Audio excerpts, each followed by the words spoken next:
Hello everyone, welcome to Breno solutions. हमने Jamia Millia Islamia 2020 to 21 का paper आधा हमने लास्ट वीडियो में करा था, आधा हम लोग अब करेंगे। ठीक है, क्वेश्चन नंबर 45 तक we have already done in part 1। This is our second part. ठीक है, तो देखो यहाँ पे क्वेश्चन है डायमीटर इज, क्वेश्चन नंबर 46 है। डायमीटर इज क्या होता है? डायमीटर तो ये सर्कल है, इसमें ये रेडियस है, डायमीटर होता है ट्वाइस ऑफ द रेडियस। ठीक है, तो इसमें हम ए लगा देंगे अपना answer, twice of the radius. ठीक है, अब आते हैं हम 47 पर। The quadrilateral whose diagonals are perpendicular to each other. तो हमको पता है ऐसे दो कोरिलेटरल जिसके डायगोनल जो है वो परपेंडिकुलर होते हैं। तो देखो जो रेक्टेंगल होता है ऐसा होता है, लेकिन इसके जो डायगोनल होते हैं वो होते तो दोनों सेम है। ठीक है, इक्वल होते हैं, लेकिन यहाँ पे जो एंगल है ये 90 डिग्री नहीं बनता है। ठीक है, इसका मतलब इसका आंसर जो है ए तो नहीं है, पैरेललोग्राम भी नहीं है, गाइड भी नहीं है। इसका आंसर है डी, रोम्बस और स्क्वायर। देखो रोम्बस है या फिर हमारा स्क्वायर, स्क्वायर इसमें वो है ही नहीं आपका ऑप्शन, तो हम सिर्फ रोम्बस पे टिक कर देंगे। ठीक है, डी पार्ट हम इसका टिक कर देंगे। स्क्वायर के भी डायगोनल्स क्या होते हैं? वो परपेंडिकुलर होते हैं, और ऐसे ही रोम्बस जो होता है उसके डायगोनल्स भी परपेंडिकुलर होते हैं। क्लियर है? चलो अब हम करते हैं question number 48। Each of the angles of a square is, जो स्क्वायर होता है क्वेश्चन नंबर 48, उसके जो एंगल्स होते हैं ये क्या होते हैं? 90 डिग्री होते हैं, है ना, राइट एंगल होते हैं सारे इसके जो एंगल्स होते हैं। चलो क्वेश्चन नंबर 49 करते हैं। If the coordinate of a point is 0 then it always lies on. तो ये देखो हमारी ये एक्स एक्सिस है, ये वाई एक्सिस है। अगर इसका वाई कोऑर्डिनेट 0 है, मतलब एक्स कुछ भी हो सकता है, 1, वाई तो 0 है। यहाँ पे आते हैं चाहे 7 हो, 0 हो। ठीक है, तो इसका मतलब ये पॉइंट हमारा कहाँ लाई कर रहा है? सिर्फ एक्स एक्सिस पे ही लाई करेगा। क्लियर है? अगर वाई कोऑर्डिनेट उसका 0 है तो इसका आंसर सी हो जाएगा। ठीक है, अब है question number 50। Find the incorrect mathematical statement. तो यहाँ पे देखो ये 3x प्लस 2x है, तो ये 5x स्क्वायर के बराबर नहीं होगा, क्योंकि अगर हमारे पास 3x प्लस 2x है तो ये हमारा 5x होता है, ना कि 5x स्क्वायर होगा। तो ये वाला ए स्टेटमेंट हमारा रॉन्ग हो गया। ठीक है, तो ए को हम टिक लगा देंगे। ठीक है, 51 है द क्यूब ऑफ 4 इज। तो क्यूब का मतलब क्या होता है? Question number 51, 4 into 4 into 4, 4 4 jar 16, 16 4 jar 64। तो इसका आंसर यहाँ पे 64 आ जाएगा। ठीक है, देखो क्वेश्चन नंबर 52 में है if x minus 2 is a factor of x cube minus 3x plus 5a, तो फिर a की वैल्यू क्या होगी? तो देखो अगर x माइनस 2 इसका फैक्टर है तो हम x इज इक्वल टू 2 रख के ये इक्वेशन हमारी 0 हो जाएगी। ठीक है, तो देखो x की जगह हमने 2 रखा, x का क्यूब, फिर हमने x की जगह 2 रखा, सॉरी यहाँ पे 3 लिखते हैं, यहाँ 2 plus 5 into a, this is equal to 0। ये हो जाएगा 2 2 जार 4, 4 2 जार 8 minus 6 plus 5a is equal to 0। तो देखो ये हो जाएगा 2 plus 5a is equal to 0। तो फिर 5a इधर ही रखो, 2 को इधर लाएंगे तो -2 हो जाएगा, तो a इज इक्वल टू -2/5। तो इसमें आंसर इसका डी हो जाएगा। ठीक है, चलो यहाँ पर लिखा है 4/9 रेज़ टू द पावर 4। तो देखो 4/9 बेस सब में इक्वल है, तो हम इसके जो एक्सपोनेंट्स है ना उनको इक्वल करते हैं। कैसे? क्वेश्चन नंबर 53 करते हैं हम, है ना। तो यहाँ पर 4, यहाँ पे -7 है, पहला बेस 4 वो पावर 4 है, फिर -7 है, और यहाँ पर क्या है 2x माइनस 1, क्योंकि बेस देखो इक्वल इसलिए हमने एक्सपोनेंट्स को ऐसे रख दिया है। ठीक है, ये प्रॉपर्टी होती है। ये -3 हो जाएगा, ये 2x माइनस 1 हो जाएगा, -1 इधर आ जाएगा तो कितना हो जाएगा? +1 हो जाएगा, ये 2x हो जाएगा, -2 इज इक्वल टू 2x। तो x की वैल्यू कितनी हो जाएगी? -1। ठीक है, तो इसका आंसर ए हो जाएगा, 53 का आंसर ए हो जाएगा। क्लियर है? चलो अब ये करते हैं question number 54। The square root of 169। 169 का स्क्वायर रूट क्या होगा? निकालने का भी एक तरीका होता है। ठीक है, लेकिन पेपर में इंटेलिजेंट कौन होता है? जो जल्दी निकाले। तो देखो -13 स्क्वायर रूट है ना, तो ये -13 तो नहीं होगा, है ना। स्क्वायर रूट हमेशा पॉजिटिव ही रहता है, तो 1.3 भी नहीं है, माइनस ये भी नहीं। 13 का देखो, 13 का स्क्वायर याद रखो 169 होता है। 14 वो 12 इंटू 12 कितना होता है? 12 का स्क्वायर क्या होता है? 144 होता है। ठीक है, तो कुछ चीजें जो है याद रखनी चाहिए। चलो तो इसका आंसर क्या हो जाएगा? 54 का आंसर डी हो जाएगा। ठीक है, अब हम करते हैं question number 55। This is nice question, ये अच्छा है। देखो क्वेश्चन नंबर 55 करते हैं हम। ये कह रहा है कि अगर हमने डायामीटर इंक्रीज करा है 40% से, तो एरिया कितना इंक्रीज होगा। तो देखो एरिया का फॉर्मूला क्या होता है, पाई आर स्क्वायर, है ना। सपोज हमने ले लिया आर पहले 100 था, ठीक है। तो अब इंक्रीज आर कितना है, 40% इंक्रीज करा है, तो 40 इंटू कितना हो जाएगा, 100 प्लस 40 इंटू 100 बाय कितना हो जाएगा, 100 प्लस 40% इंक्रीज हो रहा है ना, तो ये आपका 140 हो जाएगा न्यू जो रेडियस है हमारा। क्लियर है, क्योंकि उसमें 40% राइज हो रहा है। पहले आर था तो अब कितना हो जाएगा, 140 हो जाएगा। क्लियर है। तो अब देखो पहले हमारा जो, अगर आर हमारा 100 था तो हमारा डायमीटर पहले कितना था, ये चलो इसी से हम निकाल लेते हैं, अपना एरिया निकालते हैं हम। अच्छा ये हमारा डायमीटर है, चलो 55 हम दोबारा कर लेते हैं, एक सेकंड रुको, ये डायमीटर है ना। तो देखो पहले हमारा डायमीटर कितना था, दैट वाज हमने एज्यूम करा है 100 था, ठीक है। अब इंक्रीज डायमीटर कितना है, 100 में हमें कितना इंक्रीज करना है, 40% इंक्रीज करना है, तो ये कितना हो जाएगा, 140 हो जाएगा, ठीक है। तो यहाँ पे हमारा रेडियस कितना हो गया, पहले इनिशियली 50 हो गया, 100 डिवाइड बाय 2 तो 50 हो जाएगा। यहाँ पे हमारा रेडियस कितना हो जाएगा, 140 डिवाइड बाय 2 दैट मीन 70, ठीक है। अब ये देखो पहले हमारा एरिया कितना आया, पाई आर स्क्वायर, मतलब पाई आर कितना है 50 इंटू 50, है ना। तो ये हो जाएगा 2 2 5 5 25 0 0 इंटू पाई, है ना, ठीक है। अब हमारा न्यू रेडियस कितना आ रहा है, पाई कैपिटल आर स्क्वायर, है ना, ठीक है। तो ये पाई इंटू 70 इंटू 70, है ना, 7 7 49 00 इंटू पाई, ठीक। अब हमारा डिफरेंस कितना आया, दोनों में जो डिफरेंस आएगा वो 49 माइनस 25, ये हो जाएगा 4 और 2 2400 पाई, ठीक है। ये हमारा डिफरेंस हो गया। तो देखो जब भी हमें ये निकालना है, it's area will be increase by, percentage निकालनी है, तो हम क्या करते हैं, डिफरेंस अपॉन ओरिजिनल, है ना, ओरिजिनल जो भी वैल्यू थी इनटू 100, यही तो करते हैं। तो देखो यहाँ पे डिफरेंस है 2400 पाई डिवाइडेड बाय ओरिजिनल एरिया कितना था हमारा, 2500 था ना, पाई इंटू 100, है ना। तो देखो 00 से 00, 00 से 00 कैंसिल आउट हो जाएगा, ठीक है, और पाई से पाई हो जाएगा कैंसिल, और 25 4 टाइम्स 100 हो जाएगा, है ना। तो we are left with 24 into 4 that is equal to 96%, ये हमारा आंसर आ जाएगा, ठीक है। क्लियर है। चलो अब हम करते हैं question number 56। 1 hectare is equal to, इसका आंसर होता है 10,000 मीटर स्क्वायर, हमेशा याद रखना ये इसका रिलेशनशिप होता है आपस में, ठीक है। चलो 57 करते हैं हम। पाई इज इक्वल टू, पहला है the ratio of circumference to diameter, तो सर्कमफेरेंस टू डायमीटर, सर्कमफेरेंस क्या होता है 2 पाई आर, और डायमीटर क्या होता है 2 आर होता है ना। तो 2 से 2 कैंसिल, आर से आर, तो क्या मिला, पाई तो मिला हमें, तो ए तो सही है। अब ये देखो ये जो सी पार्ट है, बच्चे अगर देखते हैं ना एकदम से तो इसको सी को लगा देंगे, लेकिन पाई की वैल्यू वैसे क्या होती है, अप्रोक्सीमेटली 22/7 होती है, ठीक है, ये गलत है ना। ऐसी डी में देखो, डी में होती है 3.14 अप्रोक्सीमेटली, यहाँ पे गलत गिवन है 3.41, है ना। इसका मतलब 57 का आंसर क्या है, ए है। क्लियर। चलो अब हम 58 करते हैं। अब polygon with minimum number of sides is, तो एक पॉलीगन, सबसे छोटी साइज की पॉलीगन कौन सी हो जाएगी, देखो 2 साइड से तो पॉलीगन नहीं बन सकती है, ठीक है। तो 3 साइड से देखो एक पॉलीगन बन गया, क्लोज फिगर बन गया ना, तो उसके लिए हमें एटलीस्ट 3 साइड्स चाहिए, तो इसका आंसर हो जाएगा C, that is a triangle, ठीक है। चलो 59 करते हैं question. What cross sections do you get when you give a vertical cut to a cylindrical base. देखो सिलेंड्रिकल बेस है, इसको अगर हम एक कट लगाते हैं तो हमें क्या मिलता है, यहाँ पर एक सर्कल मिलता है ना, तो इसका आंसर सी हो जाएगा। क्वेश्चन नंबर 60 देखते हैं अब हम। अ क्यूबॉइड हैज, क्यूबॉइड के कितने वर्टिसेस होते हैं, देखो ये ऐसा होता है क्यूबॉइड, तो चलो इसके अभी वर्टिसेस काउंट करते हैं, पीछे का भी वर्टिस होगा एक, है ना। देखो 1 2 3 4 5 6 7 8, so we have 8 vertices of a cuboid, ठीक।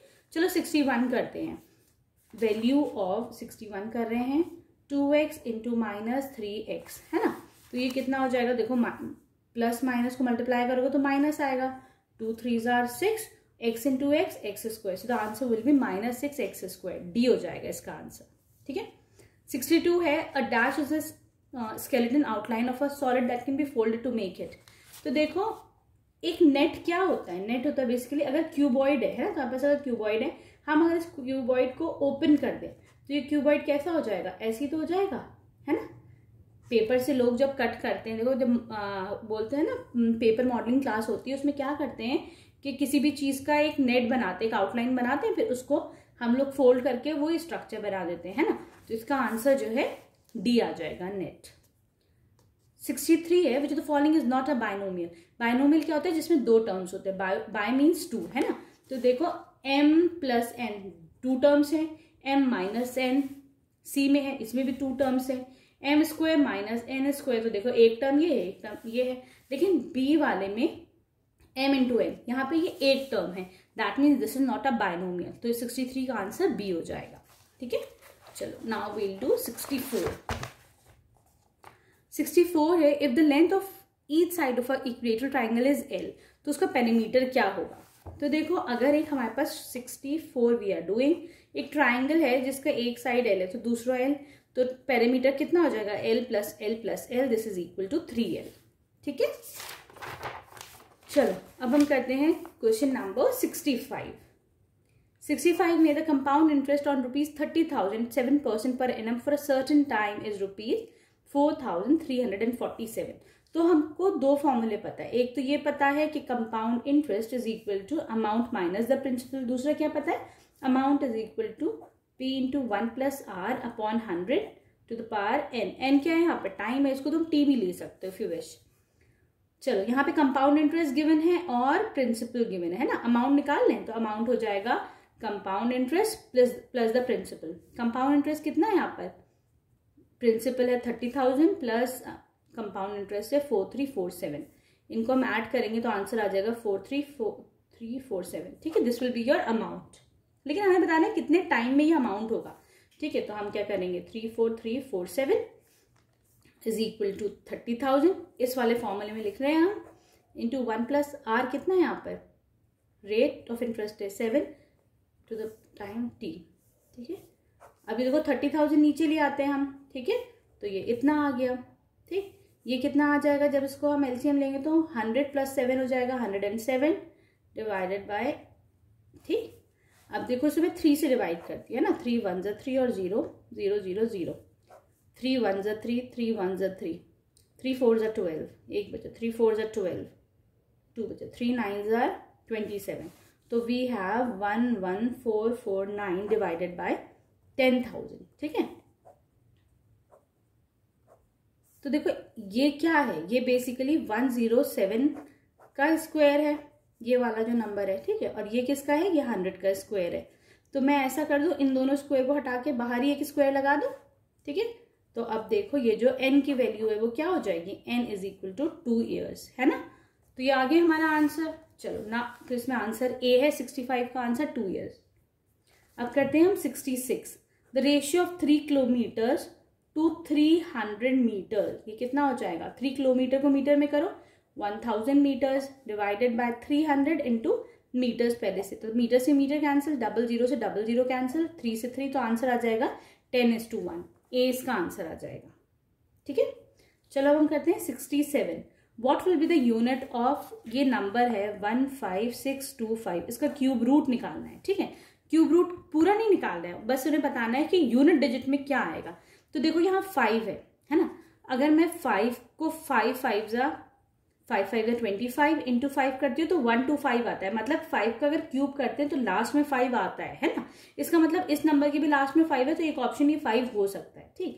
लेकिन अगर हम 0 को क्यूब करते हैं, 0 0 0 कितना आएगा आंसर, 0 इंटू 0 इंटू 0 0 आएगा, इसका मतलब यहाँ तो 0 नहीं है, तो 0 तो नहीं है इसका आंसर, ठीक। ऐसे ही चेक करो। 3 है, तो देखो 3 का जब हम क्यूब करेंगे, 3 3 जा 9 9 3 जा 27, लास्ट में 7 आता तो शायद यहाँ पर हो जाता, इसका मतलब ये भी आंसर नहीं है। डी में वी हैव 4, अब देखो 4 4 जा 64, 4 4 जा 16, 16 4 जा 64, लास्ट में अगर 4 आता तो आंसर होता, 4 नहीं है तो ये भी नहीं, इसका मतलब इसका आंसर ए ही हो सकता है, ठीक है, क्लियर। चलो अब हम करते हैं 68। The some of 3m plus 2n कितना होगा, तो ये ऑब्वियसली 3m प्लस 2n होगा, ठीक है, तो इसका आंसर बी हो जाएगा। 69 करते हैं अब हम, 69 में हमारे पास है under root of 288 divided by under root of 128। तो हम क्या करें, कॉमन टू वो कर ले, अंडर रूट कर ले, इसको 4 से डिवाइड करूं। 4 7, देखो 4 की टेबल में दोनों आते हैं ना, 4 7 जा 24, ठीक, बचा 4 7 4 28, रुको किससे करा है हमने, अच्छा 7 से करा है ना, 7 4 28 हो गया और बचा 8 तो आएगा 7, है ना, 4 2 जा 8, ठीक, 4 3 जा 12 और ये 4 2 जा 8, ठीक है। अब ये फिर किससे जाएगा, 2 से करके देखिए इसको, 4 8 जा 32 और 4 1 जा 4, कितना बचा 3, 4 8 जा 32, तो ये आ जाएगा 18/8। 2 से करूँ, 2 4 जा 8, 2 9 जा 18, तो कितना बच रहा है हमारे पास, ये आ गया अंडर रूट 9 अंडर रूट 4, ठीक है। तो अब देखो ये क्या हो जाएगा, इसको हम 3/2 भी तो लिख सकते हैं, ठीक है, क्लियर है। तो इसका आंसर हमारा 3/2 आ जाएगा, क्लियर। चलो अब हम देखते हैं अपना क्वेश्चन नंबर 70 में है, what will be the square of number of zeros in the square of 400। मतलब अगर मैं 400 का स्क्वायर करती हूँ तो नंबर ऑफ जीरोज कितने होंगे, देखो 4 4 जा 64, 1 2 3 4, 1 2 3 4, तो कितने जीरोज आए, 4 जीरो आ गए, ठीक है। How many measurements can determine a quadrilateral uniquely. तो देखो अगर सिर्फ इसका आंसर आता कि how many measurements can determine a quadrilateral, uniquely word नहीं आता, तो 4 हमारे पास अगर चारों साइड्स गिवन है तो हम एक कोरिलेटरल बना सकते थे, ठीक है। लेकिन अगर सिर्फ 4 साइड्स गिवन है तो हम एक यूनिक कोरिलेटरल नहीं होगा, उसमें हम देखो ऐसा भी बना सकते हैं, ऐसा भी बन सकता है, कुछ भी बन के आ सकता है, लेकिन क्योंकि वर्ड यूनिकली यूज है ना, इसका मतलब वो कोरिलेटरल एक ही हो, तो उसके लिए हमें एटलीस्ट 5 मेजरमेंट्स चाहिए, जैसे कि 4 साइड्स हो गए, एक कोरिलेटरल हो गया उसके साथ, या फिर 4 साइड्स हो गए, एक एंगल हो गया, समझ में आई बात। अगर वर्ड यूनिकली है तो इसका आंसर जो है डी होगा 5। How many measurements can determine a quadrilateral uniquely, तो इसका आंसर 5 होगा, ठीक। चलो अब करते हैं question number 72। The diagonals of a rectangle are they are equal to each other. Diagonals जो होते हैं रेक्टेंगल के वो इक्वल होते हैं, ठीक है, तो इसका आंसर ए हो जाएगा। 73 करते हैं, how many diagonals does a convex quadrilateral है। तो देखो कॉन्वेक्स कोरिलेटरल ऐसा कोरिलेटरल होता है जिसका अगर मैं किसी भी साइड, 2 साइड्स को ज्वाइन करती हूँ तो वो उसके अंदर ही लाया करेगा, कोरिलेटरल के अंदर, ठीक है। तो जो है अब इसके कितने डायगोनल्स हैं, 2 डायगोनल्स है, तो इसका आंसर ए हो जाएगा 2, ठीक है। 74 का है a plus b into a minus b, कितना हो जाएगा, ये क्या formula, a square minus b square, ठीक है, तो इसका आंसर बी हो जाएगा। अब हम 75 करते हैं, which of the following is not a linear equation. देखो इक्वेशन के लिए हमें इज इक्वल टू का साइन चाहिए, डी वाले उसमें कोई इज इक्वल टू नहीं है, इसका मतलब D will be the answer, ये एक लीनियर इक्वेशन नहीं है, ठीक है। अब हमारे पास एक इंग्लिश का पैसेज है, ये पढ़ना आप लोग, ठीक है, इसके क्वेश्चन आंसर्स मैं करा देती हूँ। ये 76 क्वेश्चन है, which of the following is not true about owls, जो चीज सही नहीं है। देखो दे ईट स्मॉल एनिमल्स, ये भी सही है, वो उड़ते हैं बहुत आराम से, ये भी सही है, उनकी हेयरिंग वो भी बहुत अच्छी है, लेकिन दे आर नॉट प्रीडेटर्स, इसका डी गलत है, वो प्रीडेटर्स हैं, मतलब डी इज एक्चुअली सही, लेकिन जो है डी का जो ऑप्शन है ये कह रहे हैं दे आर नॉट प्रीडेटर्स, तो ये वाली बात गलत है, दे आर एक्चुअली प्रीडेटर्स, इसलिए इसका आंसर डी हो जाएगा, ठीक है। प्रीडेटर्स क्या होते हैं, जो अपना शिकार करके खुद खाते हैं ना। चलो 77 है, the eyesight of owl is used for, उनकी आईसाइट जो आउल की होती है वो हंटिंग के लिए यूज की जाती है, ठीक है। The purpose of this short article is to entertain people, भी हो सकता है और इन्फॉर्म पीपल, मुझे इन्फॉर्म ज्यादा बेटर लग रहा है, पर इसमें आंसर इंटरटेन है, लेकिन अगर मैं होती तो मैं इसका आंसर इन्फॉर्म लगाती। This is basically to inform people about owls, है ना, आउल के बारे में, ताकि हमें चीजें पता चले। The suitable title for this story can be, तो मुझे सबसे ज्यादा जो सही लग रहा है इसके लिए वो है आउल्स आर इंटरेस्टिंग एनिमल, क्योंकि आउल्स के बारे में बड़े अच्छे अच्छे फीचर्स यहाँ पे बताए गए हैं ना, तो हम कह सकते थे, इसको टाइटल दे सकते थे आउल्स आर इंटरेस्टिंग एनिमल्स। अब ये 2 species of owls mentioned are, कौन कौन से, टिपिकल एंड बार्न आउल्स, ठीक है, 2 तरीके के आउल्स होते हैं, एक टिपिकल और एक barn. The synonym for resolve is, synonyms का क्या मतलब होता है, सिनोनिम्स का मतलब होता है सेम मीनिंग, ठीक है। तो यहाँ पे मीनिंग पूछा, रिजॉल्व का दूसरा वर्ड क्या हो सकता है, तो हम सॉल्व भी बोल सकते हैं, तो 81 का आंसर सी हो जाएगा, ठीक है।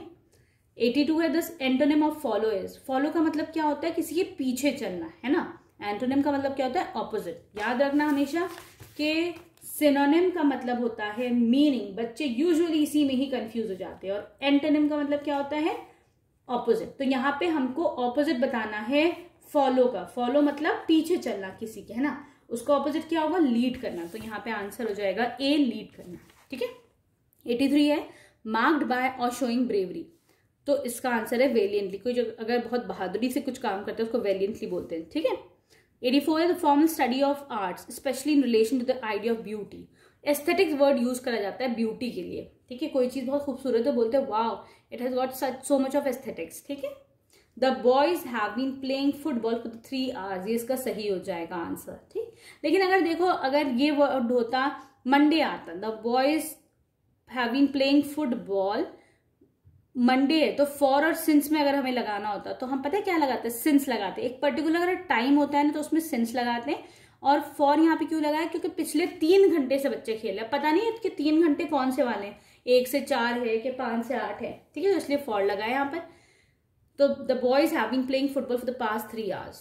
The rain stopped will be a better option. The rain stop before you arrive. तुम्हारे आने से पहले, इसका आंसर सी है, the rain stopped before you arrived. तुम्हारे आने से पहले बारिश रुक गई। It was very noisy next door, बहुत ज्यादा शोर था। Our neighbours were having a party, क्योंकि उनके यहाँ पार्टी चल रही थी। ठीक है। तो answer will B D option. 88 है आई विल हैव अ चीज पिज्जा। मुझे एक चीज पिज्जा खाना है ना, आई हैव, मैं लूंगा एक चीज pizza. Okay. I would rather have coffee in spite of T. मैं चाय की जगह कॉफी लेना ज्यादा पसंद करूंगा। 90 है she was hiding the camera from her brother. ठीक है। अपने भाई से वो कैमरा छुपा रही थी। 91 है my mother said that she would speak here. तो इसका हम वैसे कैसे लिखेंगे, my mother said I will speak here. ठीक है। सेज नहीं आएगा, सेड आएगा। तो my mother said I will speak here. Eid ul Fitr, इसका आंसर सी हो जाएगा, is celebrated by the Muslims at the end of the month of Ramzan. ठीक। चलो अब हम करते हैं अपना question number 93। May the almighty help in this pandemic जो अभी जैसे कोविड आया था, दैट वाज अ पेंडेमिक, है ना, एक ऐसा क्या बोलते हैं, वबा बोलते हैं। ठीक। ये क्या है, एक ऑप्टेटिव सेंटेंस है। ऑप्टेटिव का मतलब क्या होता है, ऐसे सेंटेंसेस जिसमें आप कुछ विश करते हैं, कुछ होप करते हैं। तो हम यहाँ पे गॉड से एक विश मांग रहे हैं कि भाई सबकी गॉड तो हेल्प करना इस पेंडेमिक में। ठीक है। तो इसका आंसर ए हो जाएगा। What time will your train leave tomorrow. आपकी ट्रेन किस टाइम निकलेगी। 95 है we were going to fly. हम लोग बस निकलने वाले थे, मतलब we were about to take flight, है ना, हम लोग जो है एरोप्लेन से जाने वाले थे, but we decided to drive instead. पर हमने सोचा इट्स बेटर अगर हम लोग ड्राइव करके पहुंचे। तो इसका आंसर सी हो जाएगा। ठीक है। 96 है एबिलिटी टू बी अपहेल्ड और डिफेंडेड। सस्टेनेबिलिटी, सस्टेन करना मतलब किसी चीज को डिफेंड करना, आप खड़े रहें मजबूती के साथ डट के, that is called as sustainability. तो इसका आंसर बी होगा। ठीक है। Ashoka was the greatest king that ever ruled our country. इसको हमें नेगेटिव सेंटेंस में करना है। ठीक है। नेगेटिव में मतलब नॉट लगाना होता है। तो इसमें क्या करेंगे, ए हो जाएगा इसका answer. Ashoka was not a great king that ruled our country. ठीक है। चलो 98 करते हैं। The dog waited for his master at the gate. इसको इंटेरोगेटिव सेंटेंस, इंटेरोगेटिव मतलब क्वेश्चन बन जाएगा हमारा। तो हमारा क्या क्वेश्चन बन जाएगा, did the dog wait for his master at the gate. तो ये ए वाला सही है। ठीक है। 99 है the meaning of snub is.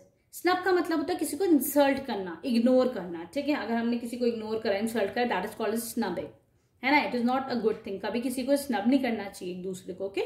एक दूसरे को इज्जत दो, मोहब्बत दो, तभी तुम ही लोग को भी रिस्पेक्ट मिलेगी, प्यार मिलेगा एक दूसरे से। ठीक है। गिव एंड टेक का रिलेशनशिप होता है हमेशा। चलो 100 है the meaning of improbable is. Improbable का मतलब होता है जो बिल्कुल यकीन ना आए, जिसका होना बहुत कम हो। ठीक है। तो तुम रेयर भी लिख सकते हो। तो यहाँ पे the meaning of improbable is D लिख देंगे, आंसर रेयर। ठीक है। I hope you like the video. अगर आपको वीडियो पसंद आई तो प्लीज मुझे कमेंट सेक्शन में जाके जरूर बताइएगा। और आप अगर आगे कौन से ईयर का पेपर चाह रहे हो मैं सॉल्व करके दूं तो I will solve that also. Thank you for watching Breno solutions.